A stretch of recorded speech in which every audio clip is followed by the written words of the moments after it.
reason why I love quilting is I have 7 grandchildren, and most of my quilts end up going to them. And I like the idea that as I'm making the quilt, I'm thinking of them the entire time. So it's very therapeutic for me.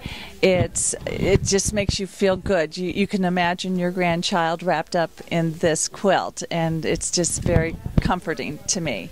I totally agree with Kathy with quilting for people, for other people, but for me, because I love the mathematics and the engineering of doing quilts, it's the precision of piecing, the mathematics of making those pieces fit together and aiming for the perfection that really never happens, but it's still beautiful anyway. That's the fun part for me, is the engineering of a quilt. The reason that I quilt is it's a way for me to put color together and make something very pretty. I have something that I can use. It's useful. I've spent money, but I've not thrown it away. It's an outlet for an art form that is not forgotten, but sometimes it's downplayed. Our mature quilter usually is one who's grown up in our generation through the Depression. They had to use whatever they had available to make whatever they could make to support or keep their family warm. Now they've got a lot more options.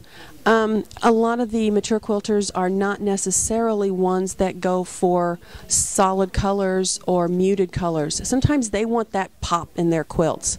By contrast, some of the younger quilters, they like the pop, but they also like some of the more muted gradations that I see. I don't see one generation or another liking one thing over one method of quilting, one method of piecing, of color selection over another. I think a beginner should start with a pattern, should start with the best way to learn is to actually take a class at a quilt store or go to a workshop at the Quilt Guild and learn from people who have been doing this for years, because we have great tips on what gadgets you need and you don't need, and how to just really express yourself, let it go, and don't worry about what other people think. You need to like it, and if you do, other people will.